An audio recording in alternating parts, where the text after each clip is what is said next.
بسم اللہ الرحمن الرحیم۔ سورہ الاعراف کا پہلا رکوع۔ بسم اللہ الرحمن الرحیم۔ شروع کرتا ہوں اللہ کے نام سے جو نہایت مہربان بڑے رحم والے ہیں۔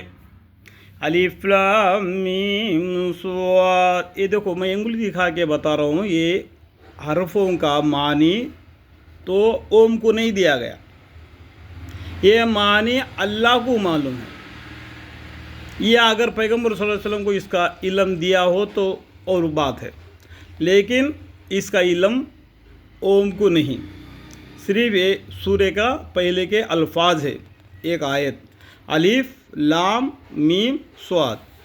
یہ ایک کتاب ہے جو آپ کے پاس اس لیے بھیجی گئی ہے کہ آپ اس کے ذریعہ سے ڈرائے، یعنی قرآن کے ذریعہ سے لوگوں کو ڈرائے، لوگوں کو دین کے طرف دعوت دے۔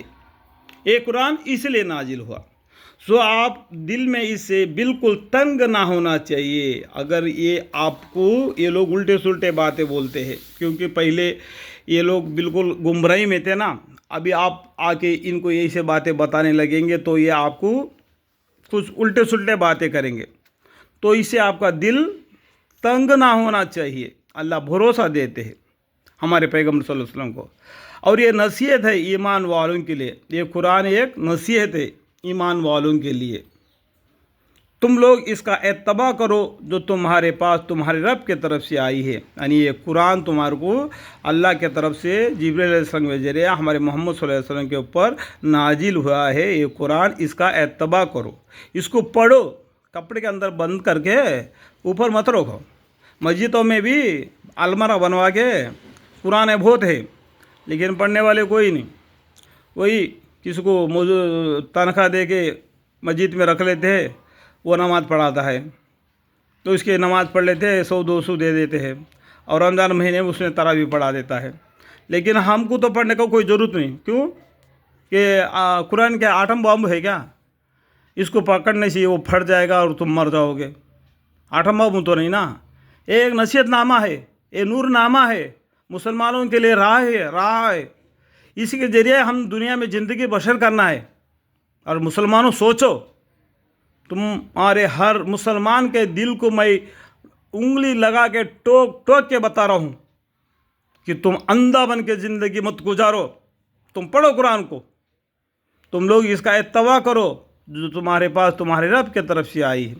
خدا تعالیٰ کو چھوڑ کر دوسرے رفیقوں کا اتباع مت کرو، تم لوگ بہت ہی کم نصیحت مانتے ہو، یعنی اللہ کو چھوڑ کر چند جنانی چیزوں کو تم عبادت مت کرو، تم تھوڑا سا ہی نصیحت مانتے ہو، یعنی تھوڑا سا کم عقل ہے تم کو۔ اللہ تعالیٰ تم کو عقل دیتا ہے، اور بہتیوں کو ہم نے تباہ کر دیا۔ دیکھو دنیا میں چل پھرو، اللہ کی نافرمانی کرنے والوں کو اللہ تعالیٰ نے کس طریقے سے ان کو تباہ کر دیا، جیسا نوح علیہ السلام کی قوم، جیسا لوط علیہ السلام کی قوم، اور بھی بہت قوموں کے بارے میں۔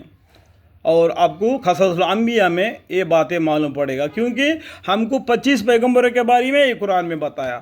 بہت سے پیغمبروں کو اللہ تعالیٰ نے سزا میں مبتلا کر دیا ان کے امت کو نافرمانی کرنے کی وجہ سے، اور ان پر ہمارے عذاب رات کے وقت پہنچا، یا ایسی حالت میں کہ وہ دوپہر کے وقت آرام میں تھے، مطلب رات میں یا دوپہر میں کسی بھی حالت میں ہو، اللہ کا حکم آیا، عذاب ان کا اسی ٹائم پر آیا۔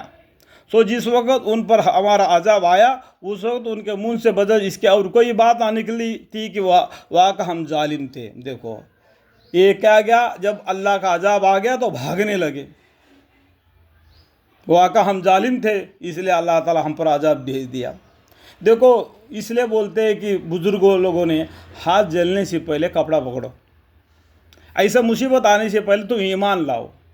اب ایمان لانے کا وقت ہے، معافی مانگنے کا وقت ہے۔ ایک دن ایسا آئے گا تم ایمان لائے گا تو تمہارا قبول نہیں ہو جائے گا، اور تم معافی مانگے گا تو تمہارا توبہ قبول نہیں ہوگا۔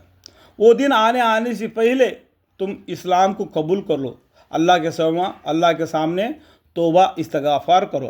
پھر ہم ان لوگوں سے ضرور پوچھیں گے جن کے پاس پیغمبر پہنچ گئے تھے، جن کے پاس پیغمبر آئے تھے امت میں، ان امت کو پوچھیں گے کیا ہمارے طرف سے تمہارے کو ڈرانے والے پیغمبر آئے نہیں تھے؟